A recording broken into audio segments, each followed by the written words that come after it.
ऐसी जगत जननी जो संसार की जगत जननी माता का स्थान दिया गया है। स्त्री साधारण नहीं होती। जिस घर में स्त्री का सम्मान नहीं होता उस घर में कभी सुख शांति नहीं होता है। जिस घर में स्त्री को पांव के जूती समझा जाता है उस घर में कभी लक्ष्मी का वास नहीं होता। जिस घर में स्त्री की मर्यादा नहीं, स्त्री का कदर नहीं, वो घर में कभी लक्ष्मी नारायण का वास नहीं होता। तो स्त्री क्या है? बहुत ही सुंदर प्रसंग है। प्रेम, मैंने कल बोला कि प्रेम तो हो सकती है जो प्रेम से सब कुछ जीता जाता है।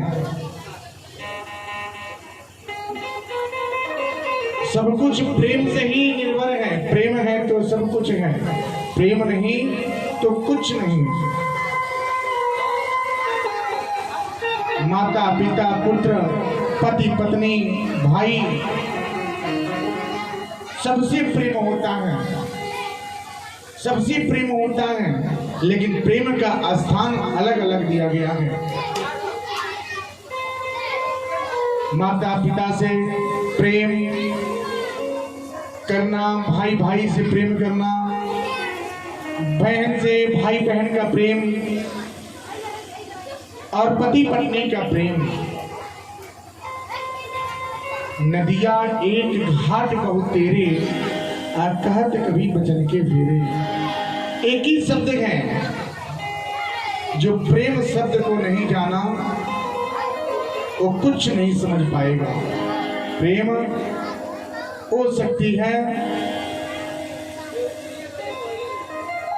जिस प्रेम से भगवान ने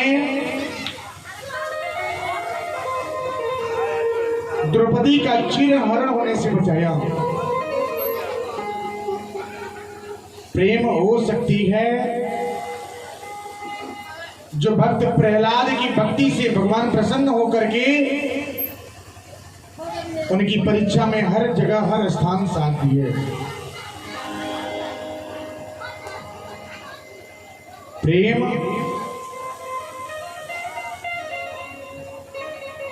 वो शब्द है जो प्रेम से भगवान को अपने बस में किया जाता है। लाखों धन लुटा लेवे,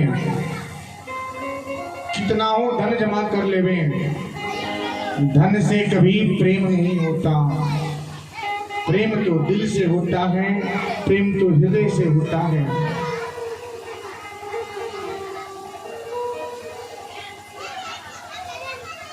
सतगुरु हमसे रीझ करी बात कहा प्रसंग, बरसा बादल प्रेम का भीग गया सब। भगवान और गुरु का स्थान अलग अलग है,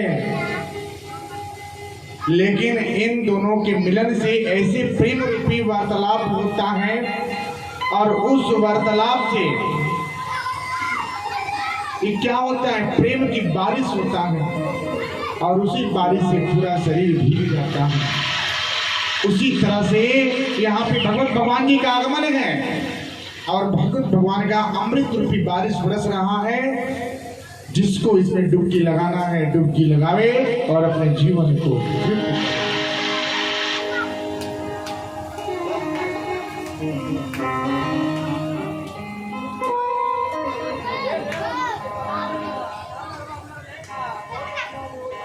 तो स्त्री हो सकती है जिसे पूरा सृष्टि उस पर निर्भर है।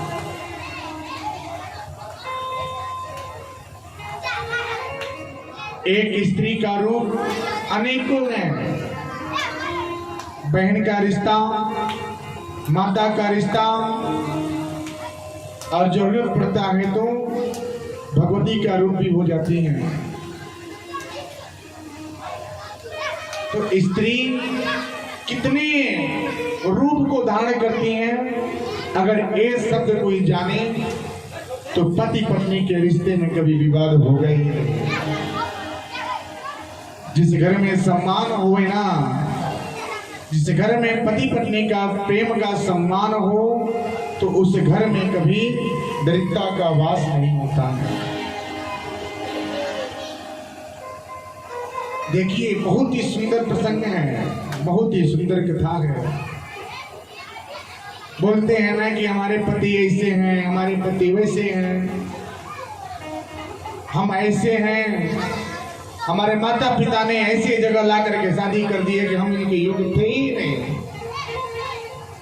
सब लोग बोलते हैं, पति बोलते हैं क्या आप हमारे योग्य नहीं थे, जबरदस्ती माता पिता ने शादी कर दी है। हर जगह सुनने को मिलता है। आज वही प्रसंग यहाँ पे है कि देखिए पति क्या है और पत्नी क्या है, पति और पत्नी का रिश्ता कैसा होना चाहिए। श्रीमद् भागवत कथा में भगवान ने अपने मुख से ही रखा है, बोला है क्या, जहां पे पति पत्नी का प्रेम अगर बनता है तो उस घर में मैं सदैव वास करता हूं। पति के रूप में मैं परमेश्वर हूं और पत्नी के रूप में लक्ष्मी है। इसलिए लक्ष्मी नारायण नाम से जाना गया। दोनों जन का नाम लक्ष्मी और नारायण के नाम से लिया गया। तो पति और पत्नी के रिश्ते कैसे होना चाहिए, ये सुंदर प्रसंग है।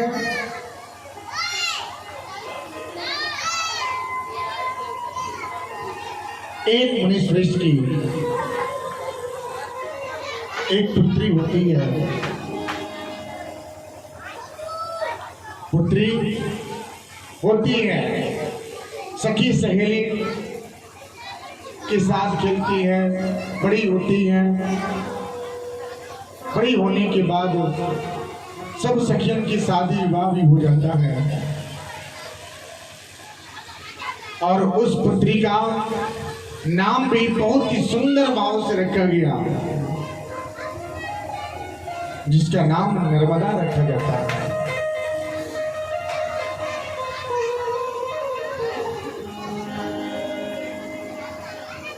कहा जाता है ना, नर्मदा नदी में स्नान करने से हर पाप की प्रायश्चित होता है। हर पापों की प्रायश्चित नर्मदा स्नान करने से होता है।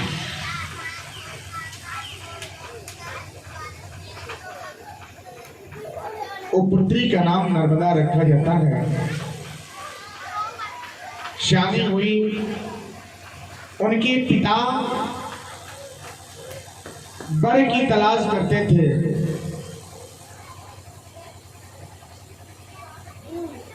वर की तलाश करते थे, लेकिन जहां देखते थे ना, उनका विवाह जमता नहीं था। यानी कि जम के सब कुछ हो जाता था, लेकिन 2 दिन 4 दिन 10 दिन के बाद विवाह कर जाती थी।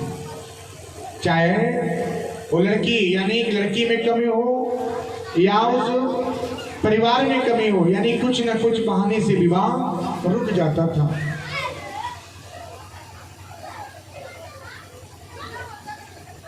ऐसा ही समय चलता गया। 2-3 जगह स्थान दिए, 2-3 जगह गए, लेकिन कहीं विवाह का समझता नहीं हुआ।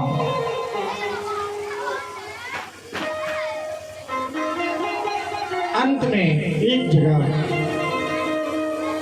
नर्मदा के माता पिता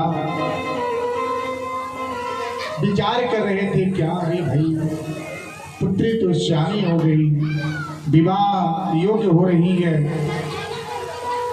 लेकिन कहीं जाते हैं तो विवाह होता नहीं है, हो नहीं पाता। क्या कमी है, क्या ऐसे कमी है?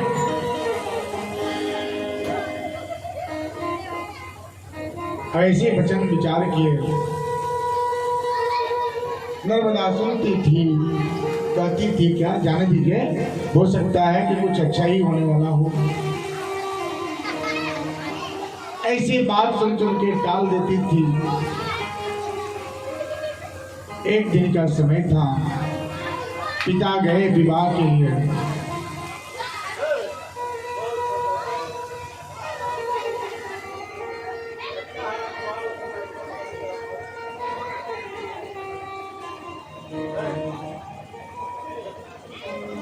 पिता गए विवाह के लिए। विवाह तो तय हो गया, समय तारीख निर्धारित कर दिया गया, लेकिन कुछ दिन व्यतीत हुआ, सब सामग्री सारी सामग्री की तैयारी व्यवस्था होना शुरू हो गया। जब समय कुछ दिन था तभी संदेशा आता है क्या कि हम विवाह नहीं करेंगे। सुन करके पिता का हृदय जो था विदीर्ण हो गया, दुख हो गया।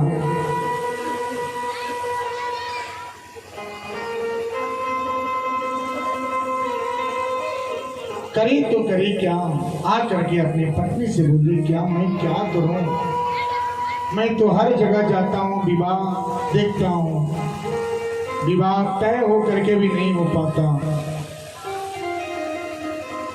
ये भी विवाह तय था, सब सामग्री व्यवस्था हो रही थी। अचानक ऐसे संकेत आया कि विवाह नहीं करेंगे।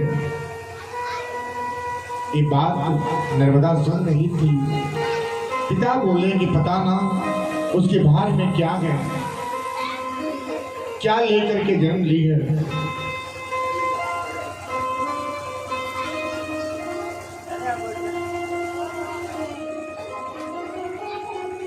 ऐसे वचन सुन करके नर्मदा की आंखों से आंसू आ रहा है, रो रही है। कोई भी पुत्री रोएगी,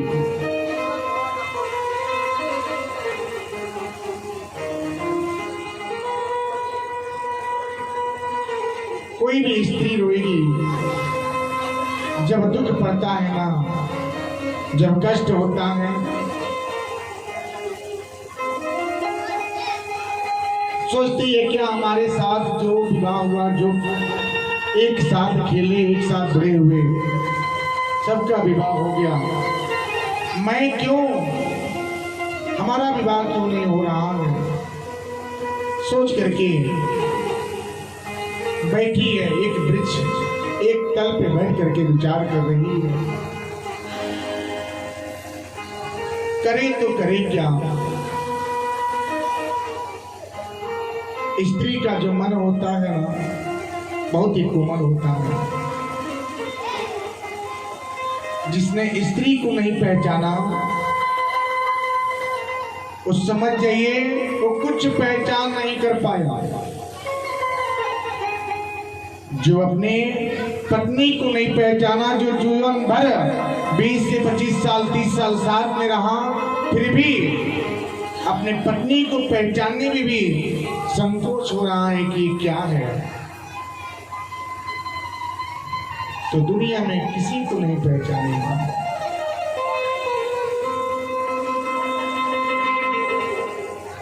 नहीं पहचानेगा। एक स्त्री, एक ऐसे ही दो लाइन, दो शब्द हैं। पति और पत्नी का रिश्ता होता है, दोनों जन खुशहाल से जीवन व्यतीत कर रहे हैं। एक पुत्री होती है, स्त्री को कुछ ऐसे बीमारी लग जाता है जो पति देव अपने पत्नी से बताते नहीं है कि यार तुमको इतना बड़ा बीमारी लगा है, जो इलाज संभव नहीं है।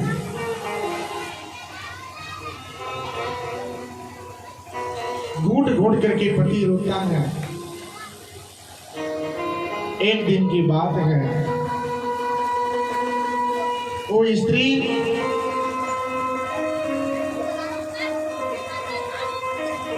पति देव जब अपने कार्य पे, अपने काम पे चले जाते हैं ना,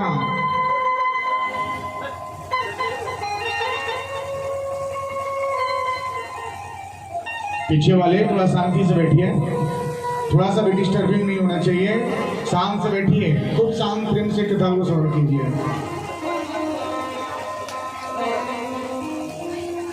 बिल्कुल शांत हो जाइए आप लोग, शोर नहीं।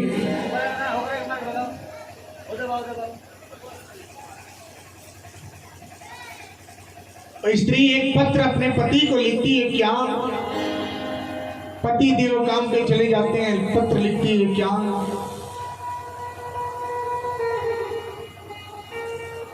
हम आपके प्रिय हैं, हमें पता है कि हमें ऐसी बीमारी लगा जिसके वास्ते आप चिंतित रहते हैं, दुखी रहते हैं।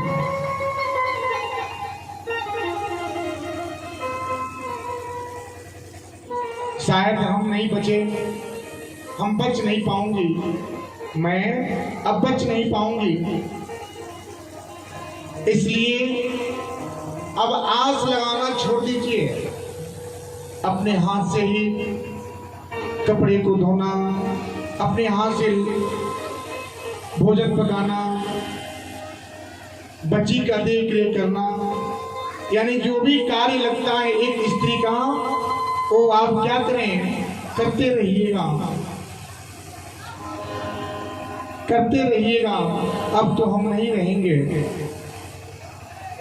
हाँ, इतना ध्यान रहे, बच्ची छोटी है, उसका परवरिश करना, देख रेख कीजिएगा, देखते रहिएगा, आप ही तो सब कुछ हैं। आप जाते थे, बोलते थे मेरा ये सामान कहाँ है, वो सामान कहाँ है, अब आप स्वयं उसे अपने पास रखिएगा, देखते रहिएगा।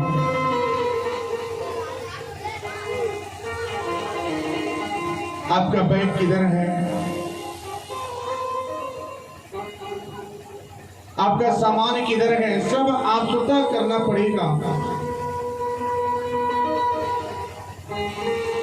ऐसे शब्द सुंदर पत्र में लिखती है। पति देव पत्र के जो पढ़े ना, उनकी आंखों से आंसू रुकता नहीं। करे तो करे क्या, एक जल्दी से दौड़ के गए, पत्नी दरवाजे से सब देख रही है, बैठे बैठे वहीं पे चौखट पे अपने जीवन की अंतिम सांस ले ली थी। पति देव का विलाप हुआ। उनसे पूछिए जिसके पास पत्नी नहीं है, एक पत्नी का दुख क्या है। उनके पास बैठ करके पूछिए,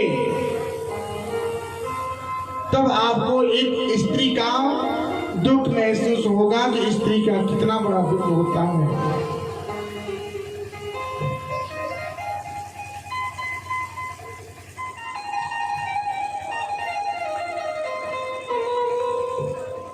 पति देव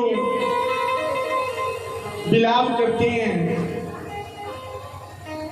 शांत स्वभाव से बैठे, सोच रहे हैं कि मेरे साथ क्या हुआ, क्या हो गया, विधाता ने कैसे रचना, कैसे रचा।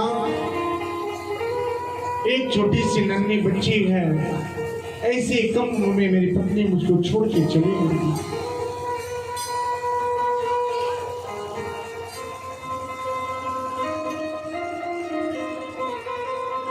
ऐसे विलाप करते हैं, भगवान से बोलते हैं क्या हे प्रभु, ये आपने कैसी रचना किया, क्या किए, क्या